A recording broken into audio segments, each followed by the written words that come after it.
એવો વ્યક્તિ. અંદરથી હીરબાઈ આવે છે, પાછળ ઊભી હોય, આપા દેવાતું હોય, પોતાનો ભાલું હોય એક બાજુ મૂકે છે અને હળવેક દઈને નીચે બેસીને જે વાછરડું હોય એને છોડવાની તૈયારી કરતો હોય. પાછળથી જેવી હીરબાઈ આવે એને ખબર પડે કે અમારું વાછરડું લઈ જવા માટે આવ્યો છે, એટલે પાછળથી એનું જે ભાલું હોય એને બે દેખાતા હોય, એક ભાલું દેખાતું હોય ને એક આપા દેવા જ દેખાતો હોય. તમારી મારી દીકરી 8 વર્ષની હોય ને તો એમ કે બચાવો, એટલે પેલો વાછરડાને મુખ પડતો ને એને મારી નાખે. પણ એને ભાલો દેખાણો, એને ભાલો ઉપાડ્યો અને એક ભાલાનો ઘા કર્યો ને આપા દેવાત હતો ને એ પોતાના શરીર સહિત ધરબાઈ ગયો. આ ધરતીની અંદર 8 વર્ષની દીકરીની તાકાત. અને જ્યારે લાખાવાળો પરત ફર્યો ને અને એ જે મરી ગયો પછી એના તલવારથી કટકા કર્યા, એની ગાંસડી ભળીને રૂમની અંદર મૂકી આવી કે મારા બાપુ આવશે ને તો મને કહેશે કે ગામ ભાંગીનું તે શું કર્યું. લાખાવાળો પરત ફર્યો, હાંજનું ટાણું હતું અને લાખાવાળો જ્યારે આવ્યો ને ત્યારે એને એની દીકરીને મળ્યો, ત્યારે એની દીકરીએ એવું કીધું હતું કે બાપુ ગામ તો ભાંગી નાખ્યું, મને ખબર નહોતી કે ન્યા આખું ગામ ઉપર ચડાઈ થઈ છે, પણ આપણા ઘરની અંદર મેં એક એવા વ્યક્તિને સંતાડી રાખ્યો, તમને એમ થાય કે મેં એમાંથી એકને તો મારી નાખ્યો છે. આપા દેવાત લાખાવાળો એની અંદર જાય છે રૂમની અંદર અને જુએ છે ને તો એ આપા દેવાતનું મોઢું હતું કે જેના પોતાની હીરબાઈ નામની દીકરીએ કટકા કરીને રાખી મૂક્યા હતા. અને તે દી લાખાવાળો એટલું બોલ્યો હતો કે બેટા આખું ગામ મને એમ કહેતું હતું કે મારે આંગણે દીકરી છે, દીકરી છે, પણ તું આજ મારો દીકરો થઈને ઊભી છો. 8 વર્ષની દીકરીની તાકાતની વાત કરું છું. અને આ પ્રસંગ હું કે તમે એવું નથી કહેતા, ઝવેરચંદ મેઘાણીની સૌરાષ્ટ્રની રસધારની અંદર લખે છે કે દીકરીની અંદર આવી તાકાત છે. એના પછી દીકરી 12 વર્ષની થાય, શક્તિ 12 વર્ષની થાય. 12 વર્ષનો એવો એક પ્રસંગ છે કે સૌરાષ્ટ્રનું એક ગામડાની અંદર એ પોતાની માં હતી ને પોતાના બાપુ હતા, એ વાડીએ ગયા હતા, ગાય હતી એ ધણની અંદર ચરવા ગઈ હતી અને નાનકડું એવું વાછડું હતું એ ફળિયાની અંદર બાંધ્યું હતું. દીકરી 5 વાગે ઘેરે આવે છે, બાપુની રાહ જોવે છે. તો એ જે વાછડું બાંધ્યું હોય ને એની પાસે એક નદીમાંથી સિંહ આવે છે, ફળિયાની વચ્ચે ઊભો હોય. ત્યારે એ દીકરી 12 વર્ષની દીકરી સાવણાની સળી બારી કાઢે છે અને સિંહની આમે રાખે છે. એ સિંહ, ગીરના કેસરી, તારી તાકાત નથી હો. અમારો બાપ, મારી માં અને ગાય આ વાછરડું મારા ભરોસે મૂકીને ગયા છે, તારાથી આ વાછરડાને ન અડાય. અને આ વાત સમજવી હોય ને તો 21મી સદીમાં આપણી બુદ્ધિ છે ને એને એક બાજુ મૂકવી પડે. એ સિંહ હતો ને એ દીકરીની તાકાત જોઈને ભાગી ગયો હતો. આ 12 વર્ષની દીકરીની તાકાત છે. એના પછીની વાત કરું તો દીકરી છે એ 20 વર્ષની યુવતી થાય. બોટાદનો આ પ્રસંગ છે. ઘરે 2 દીકરીઓ હોય, જુડવા દીકરીઓ હોય. એક 10મું 12મું ભણતી હોય એવડી એની ઉંમર હોય અને એ જે ખેડૂત હોય એનું થોડાક સમય પછી મૃત્યુ થાય. આખું ગામ એને એવું કહેતું હોય કે આ દીકરી છે ને એ કઈ દી નહીં વાળે, આ તો દીકરી છે, કાલ સવારમાં પરણી સાસરે વહી જાય, તમારો વૃદ્ધાપો જે તમારો અમુક અવસ્થા એ તમને કોણ સાચવશે.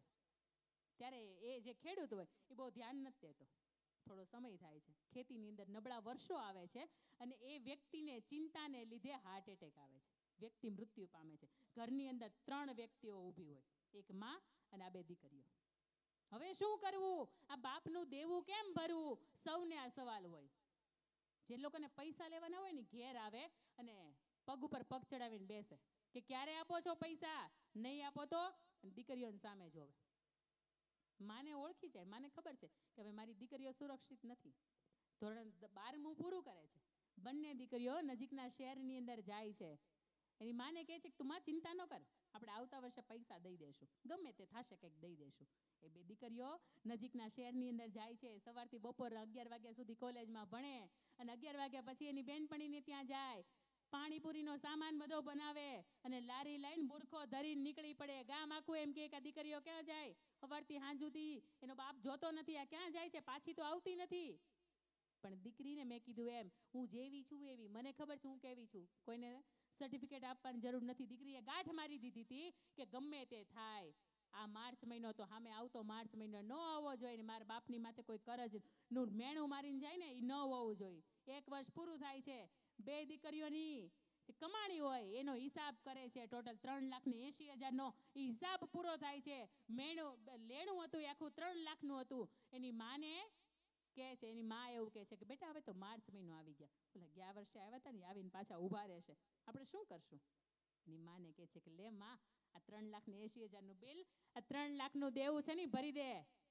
3 લાખનું દેવું ભરે છે, પોતાનું ભણતર હોય એ પૂર્ણ કરે છે અને એ પાણીપુરીની લારીમાંથી પોતાના કર્યાવર કરે છે, પોતાના લગ્ન કરે છે અને આજીવન મોઢું ઊંચું રાખીને જાય છે. પોતાની જાતને ક્યારે નિર્બળ ન સમજો. બાપ નથી, પતિ નથી, તમે તો છો ને, તમારામાં તો તાકાત છે ને. માડે મોઢું હોય ને એના માટે દુપટ્ટો બાંધીને નીકળી પડો, કમાવું હોય ને તો ન્યાય નીકળી પડો. આ 20 વર્ષની દીકરીની તાકાત છે. કહેતા હોય કે દીકરા લેણા ભરે, પણ તમારી મારી વચ્ચે દીકરીઓના એવા પ્રસંગ થઈ ગયા છે કે દીકરીઓ હોય ને એ બાપના લેણા ભરે. એના પછી 22 વર્ષની દીકરીનો પ્રસંગ કેવો છે કે મેંદરડાની બાજુમાં નાગણી નામનું ગામ, વર્ષો અગાઉની વાત છે આ.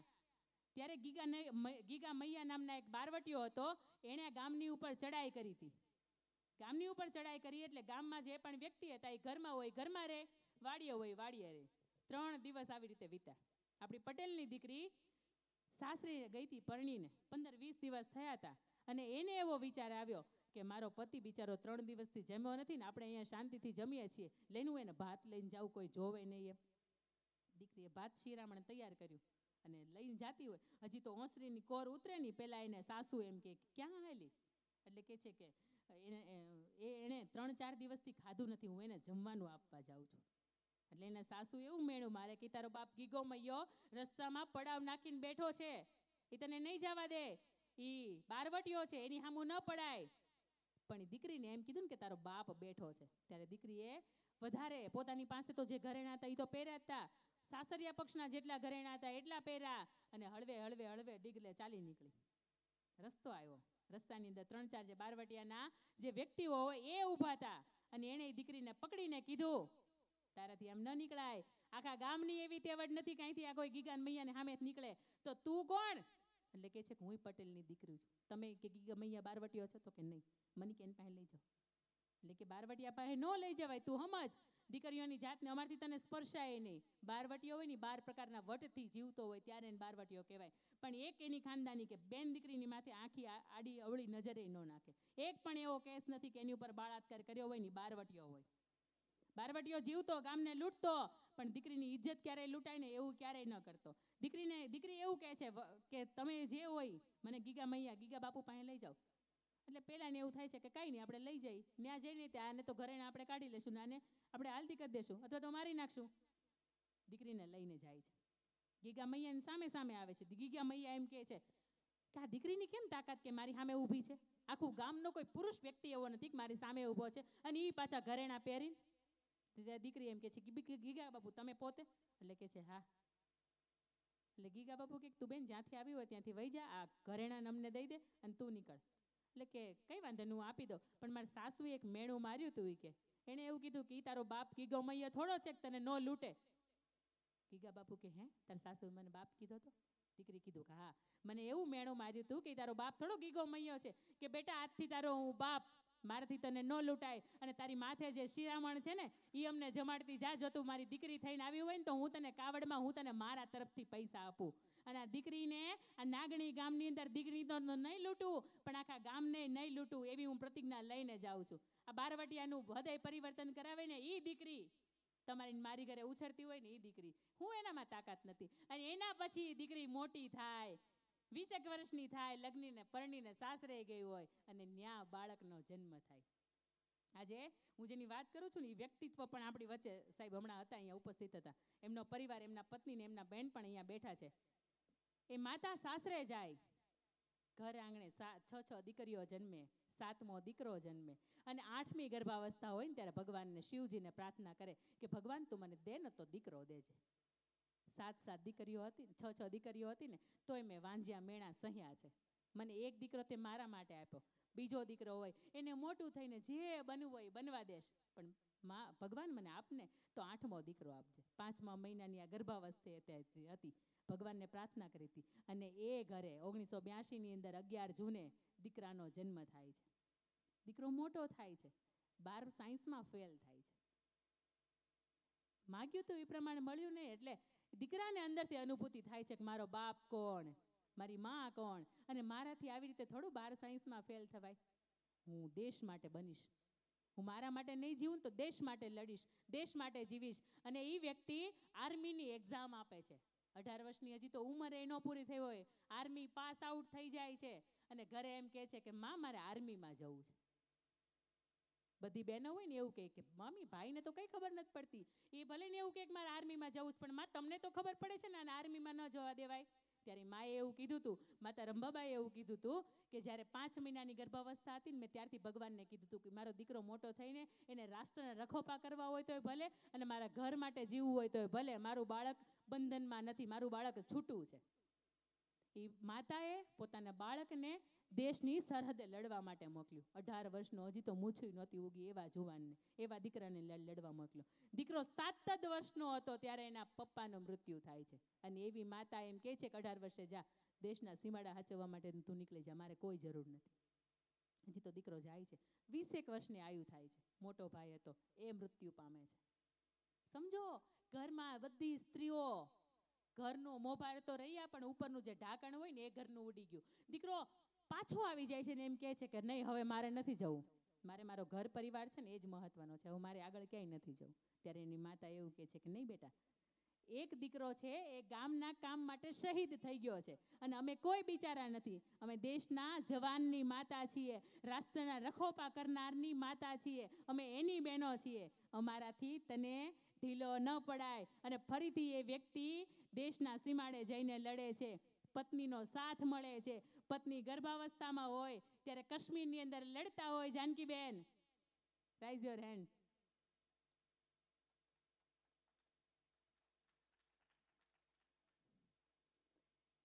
છ મહિનાની ગર્ભાવસ્થા હોય, સામેથી આંધી આવતી હોય, કાંઈ દેખાતું ન હોય, છતાં એને એમ હોય કે મારો પતિ મારી સાથે છે, ઈ એની સાથે છે.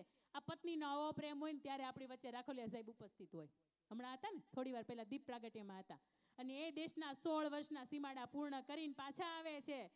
ગામની અંદર ભવ્યથી ભવ્ય સ્વાગત થાય છે. અને પછી વિચાર આવે છે કે હવે શું કરવું. 35 વર્ષની ઉંમરે રિટાયર્ડ, પણ કાંઈક તો કરવું પડશે ને. કાં તો ખેતી કરવી ને કાં તો પોલીસ લાઈનની અંદર જવું. એક તરફ પોલીસની પરીક્ષા માટે રાત દિવસ જગાઈને મહેનત થાય છે અને એક બાજુ નાના નાના 2 સંતાન અને એના પત્ની માતાજીના જાપ કરે છે. આ જાપની તાકાત છે, આ મહેનતની તાકાત છે. સાહેબ, ગુજરાતની અંદર 54માં નંબરે PSIમાં પાસ થાય છે અને સૌથી પહેલી એની શરૂઆત છે એ વડોદરાથી થાય છે. વડોદરા પૂર્ણ કરે છે અને હાલ સાહેબ અત્યારે ધોરાજી છે. પોતાના પત્ની અને પોતાના બાળકોની સાથે ખૂબ મજાનું જીવન જીવે છે. મારે ત્યારે માતાએ જેનો સમર્પણ ભાવ હતો ને એની વાત કરવી છે. ખબર જ ન હોય કે આપણે જેને હા પાડીને મોકલ્યા છે એ સાંજે પાછા આવશે કે નહીં, જેને હાથને રાખડી બાંધીને મોકલ્યા છે એ વ્યક્તિ પાછા આવશે કે નહીં. અને એ વ્યક્તિને જો તાકાત ભરતી હોય ને તો આ દેશની આર્ય નારી છે. આ શક્તિ સ્વરૂપા જ્યારે અહીંયા ઉપસ્થિત છે ને ત્યારે મંચ ઉપરથી આપને પણ વંદન કરું છું કે આપનો સાથ હોય, જ્યારે સ્ત્રી શક્તિનો સાથ હોય ને ત્યારે પુરુષ કોઈ પણ વસ્તુ કરી શકે છે. એટલે જ કહેવાય કે દરેક સફળ પુરુષ છે ને એની પાછળ સ્ત્રીનો હાથ જવાબદાર છે. એના પછી મારે વાત કરવી છે કે દીકરાનો સંતાનનો જન્મ તો થઈ જાય, પણ દીકરી હોય ને એ પછી દેરાણી ને જેઠાણીના સ્વરૂપની અંદર આવે છે. દીકરીને એવું કહે ને કે તમારા બાપ માટે કંઈક કરવાનું છે આપી દે, પત્ની માટે કંઈક કરવાનું છે આપી દે, અને પછી એમ કહે કે તમારે તમારા દેરાણી કે જેઠાણી માટે કરવાનું છે આપો. મન થાય આપવાનું દેરાણી કે જેઠાણી માટે, સાચું બોલો, નણંદ માટે ન આપવાનું મન થાય. પણ સુરતનો એક કિસ્સો કહું છું, સવાણી પરિવારનો કિસ્સો. 65 વર્ષની વસંતબાની, માવજી દાદાના પત્ની વસંતબાની ઉંમર હતી અને 65 વર્ષે જ્યારે બંને કિડની ફેલ થઈ ને ત્યારે એના નજીકના કુટુંબી દેરાણી શોભનાબેનને એવું થયું કે ભગવાન કંઈક મને મદદરૂપ થા, હું એને કંઈક મદદરૂપ થાઉં ને મને એવો બનાવ. અને ભગવાને એની અને જે ખાટલે પડેલા વ્યક્તિત્વ હતી ને બંનેની કિડની મેચ કરી અને એને એમ થયું કે મારી ભલે દેરાણી જીવી જાય, હું એક કિડની આખી જિંદગી કાઢી નાખીશ, પણ ભગવાન મારી એક કિડની છે ને એ મારે જેઠાણીને મળી જાય ને તો એ જીવતદાન મળી જાય. ભગવાને આ વસ્તુ કરી બતાવ્યું. ડોક્ટરે કિડની મેચ કરી, કિડનીના સેમ્પલ મેચ થયા, એની કિડની લઈને જેઠાણીને ટ્રાન્સફર કરી, પણ ભગવાને ક્યાંક આયુષ્ય નહોતું લખ્યું ને એટલા માટે એ વ્યક્તિત્વ જીવી ન શક્યા. પણ મારો કહેવાનો મતલબ એવો છે કે દીકરી પોતાના ભાઈને દઈ શકે, પોતાના સાસુ સસરા માટે દઈ શકે, પોતાના પતિને દઈ શકે, પરંતુ દીકરી, આ સ્ત્રી, આ દેશની જગતજનની, આ દેશની નારી જ્યારે કોઈ માગણ કે ભિક્ષુક આવ્યો હોય ને એને દઈ શકતી હોય તો દેરાણીને જેઠાણીને કેમ નહીં? કદાચ દેરને થોડુંક વધુ વયું જાય તો હું ફેર પડે? કઈ ફેર પડે? અને એના પછી દીકરી જ્યારે મોટી થાય, સંતાનનો જન્મ થાય, દેરાણી જેઠાણીની વચ્ચે રહે અને સાસુ બને. અહીંયા ઘણી બધી વડીલ માતાઓ ઉપસ્થિત છે એટલે મારે તમને કેવું છે, આ એક કિસ્સો કહેવાનું મન થાય છે. સાસુ બને ને પછી એની વહુ હોય એટલે આરામથી ખબર છે આપણને કે એની વચ્ચે એક જનરેશન ગેપ હોય. ઘણી વખત આપણી દીકરી આપણને એવું કહી દેતી હોય કે બસ મમ્મી અમે થોડાક અપડેટ વર્ઝનમાં આવી ગયા, તો એના વહુની સાથે રહે. વહુ રોજ પરણીને આવે, રોજ સાસુમાં હોય ટીન ટીન ટીન ટીન ટીન ટીન ટીન ટોકરી વગાડે. એને એમ કે આપણે નિવૃત્ત થઈ ગયા, હવે આપણે સેવા પૂજા કરવાની છે. 6 વાગ્યામાં ચાલુ કરે અને પેલી બિચારી રોજ એવું કે આ મમ્મી 6 વાગ્યામાં હું ચાલુ કરી દે. ન કરવું જોઈએ થોડીક. તો ઓલી બાઈ શું 10 વાગે જોબ પર જાય તો ત્યારે ભગવાનને ટીન ટીન કરવાનું. અઠવાડિયું સુધી કાંઈ બોલી નહીં. પછી 8મા દિવસે એમ કે મમ્મી રોજ તમે શું ચાલુ કર્યું, રોજ ટીન ટીન ટીન ટીન કરો, 6 વાગ્યામાંથી અમારે જાગવાનું. માંડ સવારે રાત્રે ઊંઘ આવી હોય, સવારમાં શાંતિથી ઉઠવાનો વિચાર કર્યો હોય તો અમારે આવી રીતે જાગવાનું. એ બા એવું કે છે જેવા સાથે તેવા. બા શું બાંધવા મળે છે? હે બા કઈ બાંધતા નથી હોય એની યારે. બા ભગવાનને એવું પ્રાર્થના કરે છે કે હે ભગવાન, ટીન ટીન ન વગાડો તને કઈ ફેર પડે? ભગવાન એવું કહેતા હશે કે મને કઈ ફેર ન પડે. એ બા ટીન ટીન વગાડવાનું બંધ કરી દે છે અને 6 વાગે એમને સેવા પૂજા કરે છે. મારું કહેવાનું તાત્પર્ય એવો છે કે અમારી જેવડી ઉંમર છે ને એને સમજાવવી ને સમજી શકે. થોડીક રૂઢિચુસ્તતા મૂકવી તો મૂકી શકે, પરંતુ એક વખત સાસુ બને 45, 50, 55, 60 ક્રોસ કરે ને એને એમની માનસિકતા થોડીક બદલાવવી અઘરી હોય. પરંતુ દેશની આ જનેતા સાસુ બને ને કોઈ એમ કે ટીન ટીન ન વગાડો તો એના ભગવાનને કહેતી હોય કે એમને તું સમજી લે, ટીન ટીન ન વગાડું તોય કઈ વાંધો નહીં. અને એના પછી જ્યારે સ્ત્રી મૃત્યુ પામે છે, આ ત્યારનો એક પ્રસંગ છે, 5 જ મિનિટ છે. દીકરી એક જે શક્તિ સ્વરૂપા સ્ત્રી છે, એક મૃત્યુ પામે છે, ત્યારનો એક પ્રસંગ કેવો છે કે દીકરો હોય અને એની જનેતા હોય, એના પપ્પાનું મૃત્યુ થયું હોય અને બંને એક ગામની અંદર સાથે રહેતા હોય. દીકરો મોટો થાય, કોલેજ કરે, એક દીકરી હોય એની સાથે એનો મન મેળાપ થઈ જાય. એટલે દીકરીને ન્યા જઈને એવું કે ભાઈ મને તારાથી પ્રેમ છે. લે એ જે દીકરી હોય એવું કહેતી હોય કે એની ઘરે તો કાંઈ નથી, પણ તેમ છતાં દીકરો એવું કહે છે કે મને પ્રેમ છે તો મારે પરીક્ષા કરવી છે. દીકરી એવું કહે છે કે જા કાલે સાંજે આપણે અહીંયા 9 વાગે મળશું, પણ જો તું તારી માતાનું હૃદય મને લાવીને આપતો હોય ને તો હું માનું કે તને મારાથી પ્રેમ છે. દીકરો તો પાગલ આવ્યો. માતા જેવી સાંજ પડતા સૂતી એટલે ખંજર કાઢ્યું. આ કાલ્પનિક કથા છે પણ સમજવાનો કહેવાનો મતલબ શું છે. પોતાની માનું હૃદય બારું કાઢ્યું અને દોડતો દોડતો એ દીકરી જે હતી એની પાસે ગયો. દીકરીને કે લે તારે મારી માનું દિલ જોતું હતું ને, લે હું તારા માટે લાવ્યો છું. દીકરીએ એને ધૂતકાર્યોને કહ્યું કે જે એનું માનો ન થઈ શકે એ મારો શું થઈ શકે. એ માં મરી ગઈ હતી, એનું દિલ હતું એ ધક ધક ધક ધક ધક ધક ધક ધક થતું હતું. પોલીસને ખબર પડી કે આ વ્યક્તિએ તો આની આને મૃત્યુ પામી દીધી છે, એની માં મરી ગઈ છે અને એનું કારણ એનો દીકરો છે. એને પકડીને જ્યારે ગાડીમાં બેસાડીને લઈ જતી હોય ને ત્યારે માનું દિલ એવું કહે છે, છોડ દો મેરા લાલ છોડ દો દિલ કે ટુકડે કો, ફિર ઓર કહાં સે લાઉંગી મેં ચાંદ કે મુખડે કો. માતા મરી જાય ને તો એના બાળકનું વિચારીને જાતી હોય. હા કે ના? એટલે માટે માતા છે એને શક્તિ કીધી છે અને શક્તિનો નિયમ છે જીવનમાં ગમે એવી પરિસ્થિતિ આવે સહન શક્તિ આપણામાં હોવી જોઈએ. પરંતુ આજે ક્યાંક સહન શક્તિ આપણી ખૂટે છે. આ સ્ત્રીની તાકાત વિશેની મેં વાત કરી. સ્ત્રીની જવાબદારી માત્ર એક જ છે. આપણો વિષય હતો ને સ્ત્રીની તાકાત અને જવાબદારી. એની જવાબદારી માત્ર એક જ જવાબદારી છે. સવારથી સાંજ પડે એમ તો અલાર્મ બંધ કરીએ ને ત્યારથી લઈને ઘરનો દરવાજો બંધ કરીએ ને ત્યાં સુધીની આપણી જવાબદારી હોય. તેમ છતાંય એક જ ક્વેશ્ચન સાંભળ્યું છે કે ક્યારે કુંવારો વ્યક્તિ જુદો થયો? ઉપર એના મમ્મી પપ્પા રહેતા હોય, નીચે એકલો રસોઈ બનાવીને સાંભળ્યું ક્યારે? એટલે જુદા કેમ થાય? દીકરા જુદા કેમ થાય? શક્તિ સ્વરૂપાનું સરસ મજાનું ચોખટ પર આગમન થાય, વળી પાછો કંઈક અણબનાવ બને, તમે તમારી રીતે અમે અમારી રીતે. થાય છે ને આવું? ક્યાંક આપણી સહન શક્તિ ખૂટે છે. અને એમ છતાંય જુદા થઈને વળી પાછો કોકની યાર તકલીફ થાય એટલે વિચારીએ કે હવે કંઈ જીવવા જેવું જ છે જ નહીં. મારા સાસુએ આમ કર્યું, દેરાણી આમ કર્યું, મારા બાળકોએ આમ કર્યું, પતિ આમ કર્યું, બાજુવાળાએ આમ કર્યું, મારા માવતરની ન્યાય કે હક નથી. હવે એક જ ક્વેશ્ચન, મારે મૃત્યુ પામવું છે, મારે મરી જવું છે. સ્ત્રી થાકે છે, સ્ત્રી હારે છે, મનથી ક્યાંક તૂટે છે અને ત્યારે એને વિચાર આવે છે કે ક્યાંક મારે મરી જવું છે. સૌથી છેલ્લે મારે એક એ વાત કરવી છે કે આજનો વિશ્વ મહિલા દિવસ એટલે 8 તારીખનો આપણે યાદગાર રાખવો છે તો કેવી રીતે યાદગાર રાખીએ. હું માત્ર એક વ્યક્તિને એવું કહેતી હોય કે હું આમ નહીં કરું, તો મને ખબર છે કે એકને જ વ્યક્તિને ખબર છે કદાચ હું કરીશ તો કંઈ જાજી ફેર નહીં પડે, પણ હું તમારા બધાની વચ્ચે એવું કહેતી હોય કે હું આમ નહીં કરું, એક તો એ કહું છું એટલે સોગંદ બની ગઈ, અને એક તો બધાની વચ્ચે કહું છું એટલે મારી જવાબદારી બની ગઈ.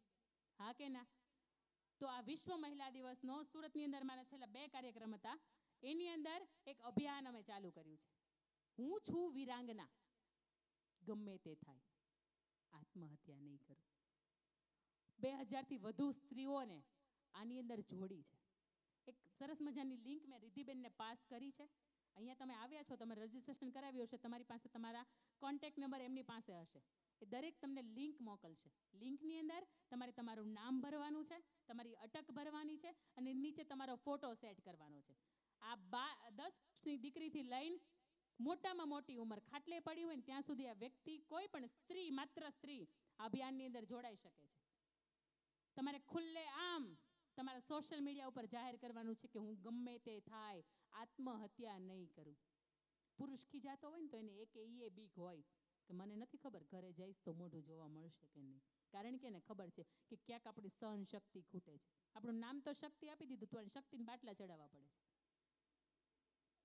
તો હું ઈચ્છીશ કે આપ સૌ મારી સાથે ઊભા થાવ, એક હાથ હૃદયની ઉપર મૂકો, બીજો હાથ છે આગળ રાખો, અને સરસ મજાની આપણે અહીંયાથી સોગંદ, જે હું શબ્દો બોલું એ આપને બોલવાના છે. થોડીક વાર મોકળા કરું છું કે વેવિંડ ઊભા થાવ ને મજા આવી જાય. 3 કલાક બેઠા જ તા.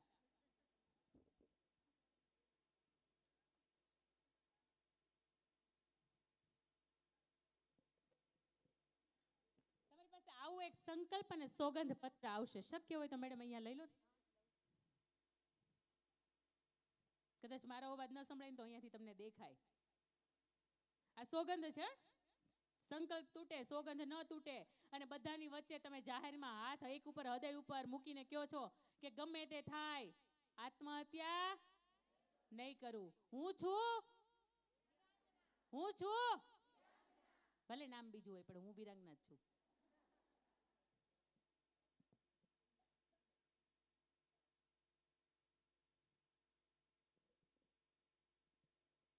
થોડીક વાર બાજુવાળા વાત કરી લેવાની છૂટ.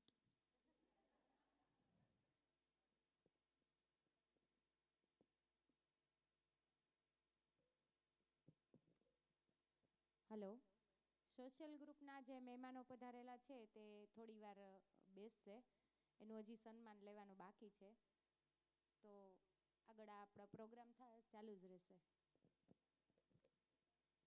એનાથી એટલું દેખાય છે સંકલ્પ અને સોગંદ પત્ર. એના ઉપર સૌથી ઉપર ખૂણે લખ્યું છે રાષ્ટ્રહિત સર્વોપરી. તમે જીવો છો ને એમાં તમારા દેશની ભલાઈ છે, કારણ કે તમારા થકી એક ઉત્તમ સંતાન આ દેશને મળે છે. સ્ત્રીનું જીવન છે રાષ્ટ્રહિતની માટે હોવું જોઈએ. સૌથી પહેલા છે રાષ્ટ્રહિત સર્વોપરી. રાષ્ટ્રહિત સર્વોપરી. હું છું વીરાંગના, આત્મહત્યા અલ્યા એમ નહીં, આત્મહત્યા બોલો. એ અંતિમ ઓપ્શન નથી. હું શક્તિ સ્વરૂપા છું, અને મારી શક્તિ સામે ત્રિલોક નમે છે. તો જગતની કોઈ પણ પરિસ્થિતિ સામે હું હારીશ નહીં. હું સાક્ષાત લક્ષ્મી સ્વરૂપા, દેશની આર્ય નારી, વિશ્વના મહાન મંચ ઉપરથી મારા હૃદયમાં બિરાજમાન ભગવાનની સાક્ષીએ હું સંકલ્પ અને સોગંદ લઉં છું કે મારી સામે દુનિયાની કોઈ પણ વિકટ પરિસ્થિતિ આવશે ત્યારે હું હિંમતભેર સામનો કરીશ, લડીશ, જજુમીશ, થાકીશ નહીં. હારીશ નહીં, અને એ પરિસ્થિતિનો હસતા હસતા સામનો કરીશ. હું આત્મહત્યા કોઈ પણ સંજોગોમાં નહીં કરું. મારા જીવનનું કોઈ પણ કારણ નહીં બચે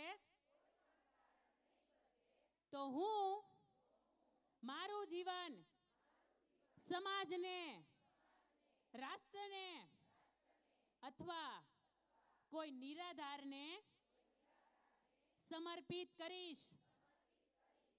એક શક્તિ સ્વરૂપે અન્ય શક્તિ સ્વરૂપાના જીવનમાં આવતી મુશ્કેલીઓનો સામનો કરાવવા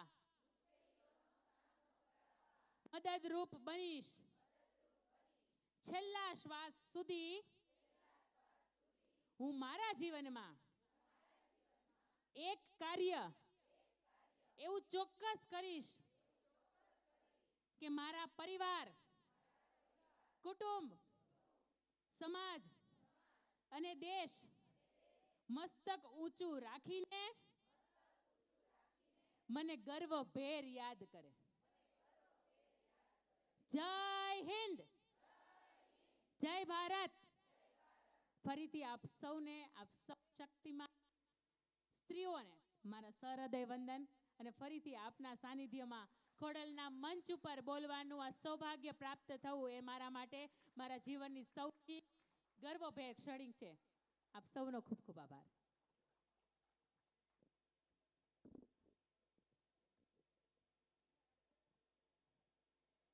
આજના મહિલા દિવસે આપણને માતૃશક્તિ પર ખૂબ સુંદર વાત કરી અંકિતાબેને.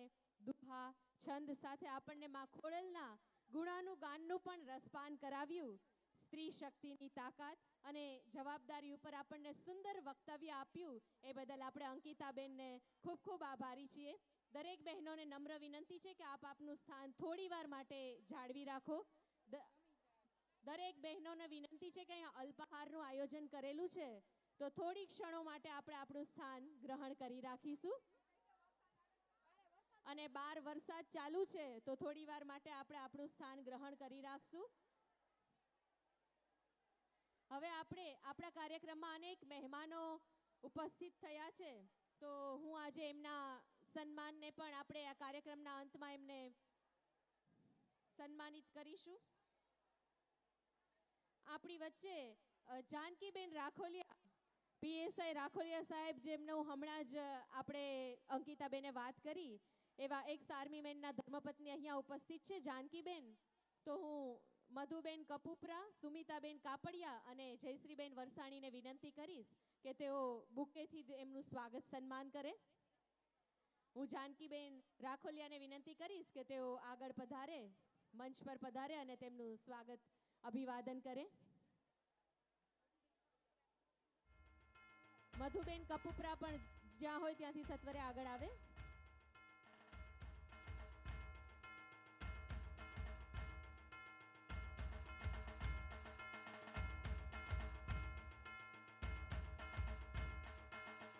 જાનકીબેન રાખોલિયા સ્ટેજ પર પધારે.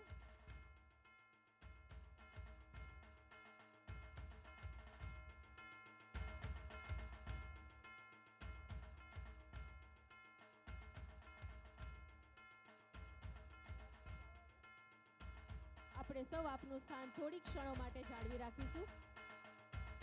બહાર આમ પણ વરસાદ ચાલુ છે અને આપણે સૌએ અલ્પાહાર લઈને અહીંયાથી વિદાય થવાનું છે.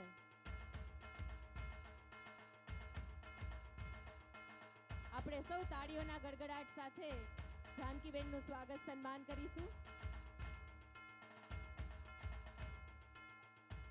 આપણી વચ્ચે ખુશ્બુબેન ભાલારા પણ ઉપસ્થિત છે, તો હું એમને પણ મંચ પર આવવા માટે આમંત્રિત કરીશ. જસુબેન સખિયા, સુમિતાબેન કાપડિયા અને જયશ્રીબેન વરસાણી એમનું બુકે આપીને સ્વાગત સન્માન કરશે. જસુબેન સખિયા પણ આગળ આવે.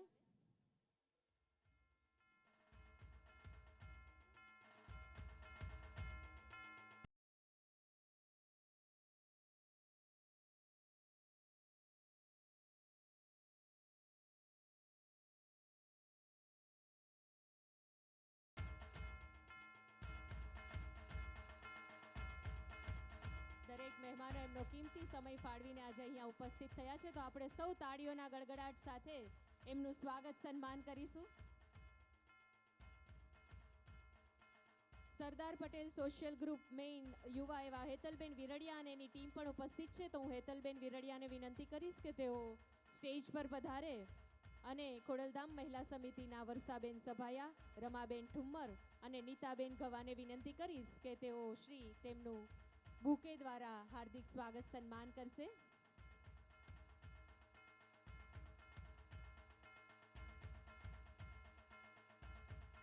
સરદાર પટેલ સોશિયલ ગ્રુપ નોર્થના પૂજાબેન વિરાણી પણ ઉપસ્થિત છે, તો હું એમને પણ વિનંતી કરીશ કે તેઓ શ્રી પણ મંચ પાસે પધારે તેમની ટીમ સાથે.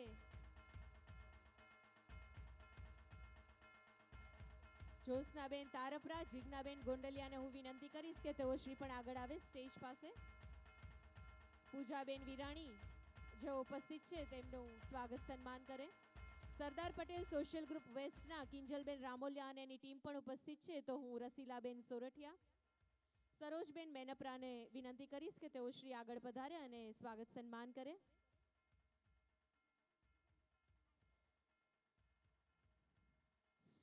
સરદાર પટેલ સોશિયલ ગ્રુપ ગોલ્ડના જલપાબેન ભાલારા પણ ઉપસ્થિત છે, તો હું એમને પણ વિનંતી કરીશ કે તેઓ શ્રી પણ આગળ પધારે.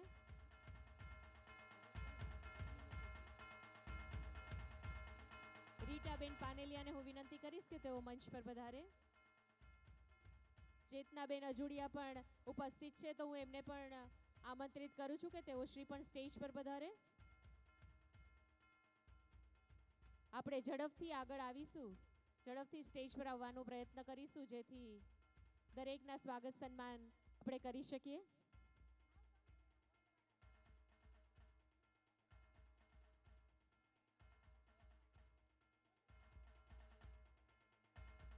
Sardar Patel social group gold Jalpaben Bhalara અને એની ટીમ, સવિતાબેન સભાયા અને એની ટીમ તેઓ પણ ઉપસ્થિત છે, તો હું એમને પણ વિનંતી કરીશ કે તેઓ શ્રી પણ મંચ પર પધારે. મધુબેન ચોવટિયા, વિલાસબેન રૂપારેલિયાને વિનંતી કરીશ કે તેઓ શ્રીનું સ્વાગત સન્માન કરે. Shri Leva Patel social group Mavdi, Savitaben Sabhayani team જલ્દીથી મંચ પર પધારે. બુકે દ્વારા તેમનું સ્વાગત સન્માન કરીશું.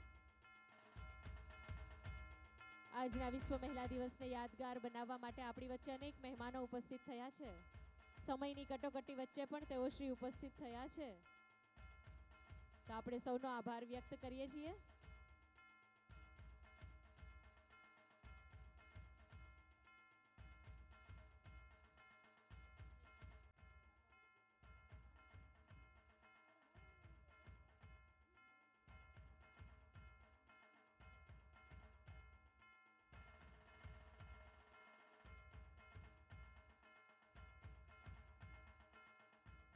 ઓકે,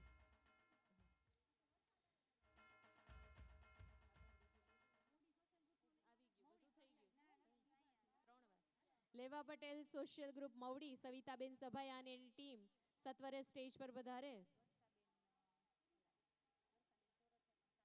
વર્ષાબેન સોરઠિયા પણ સાથે આવશે.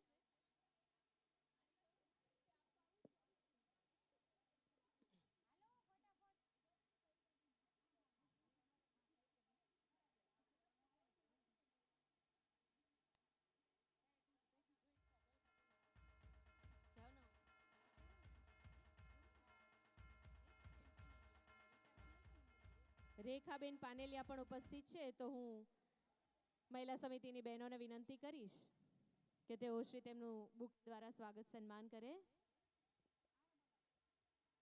રમાબેન ઠુમર, ચંદ્રિકાબેન ચોવટિયા બંને રેખાબેન પાનેલિયાનું સ્વાગત સન્માન કરશે.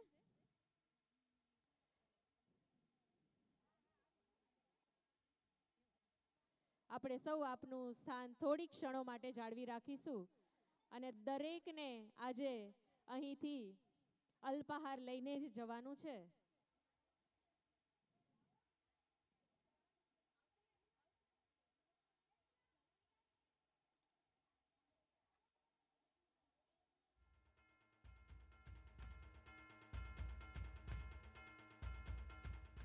ખૂબ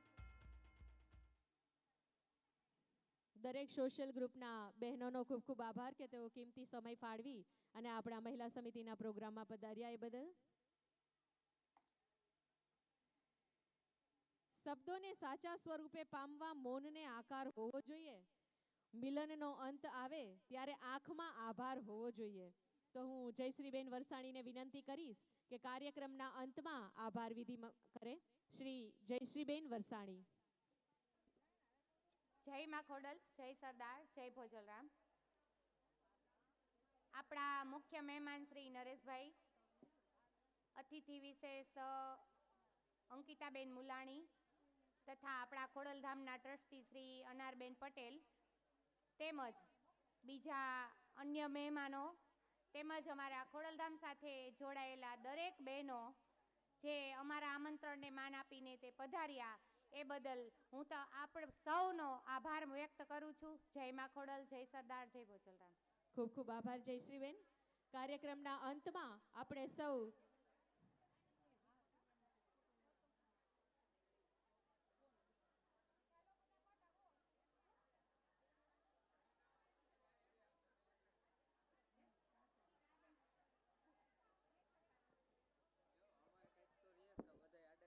સાચી વાત.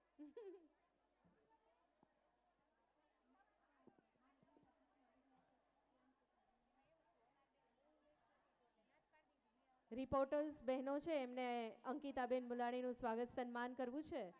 તો હું વિનંતી કરીશ કે તેઓ શ્રી સત્વરે સ્ટેજ પર આવે અને તેમને બુકે દ્વારા સ્વાગત સન્માન કરે.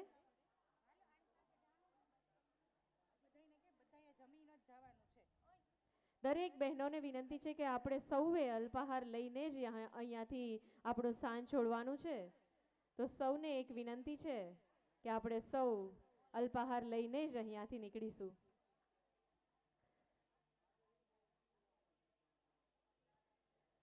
આપણે સૌ તાળીઓના ગડગડાટ સાથે એમનું સ્વાગત સન્માન કરીશું. કાર્યક્રમના અંતમાં આપણે સૌ રાષ્ટ્રગાન કરી અને કાર્યક્રમમાંથી વિદાય લેશું. તો હું દરેક બહેનોને વિનંતી કરીશ કે પોતાના સ્થાન પર ઊભા થઈ જાય.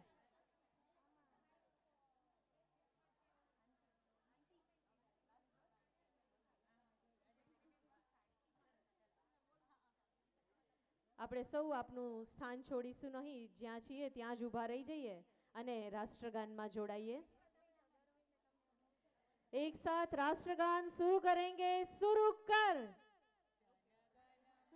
अधिनायक जय है भारत भाग्य विधाता, पंजाब सिंध गुजरात मराठा द्राविड उत्कल बंगा, विंध्य हिमाचल यमुना गंगा उच्छल जलधि तरंगा, तव शुभ नामे जागे, तव शुभ आशीष मांगे, गाए तव जय गाथा, जनगण मंगलदायक जय हे भारत भाग्य विधाता, जय हे जय हे जय हे जय जय जय जय हे.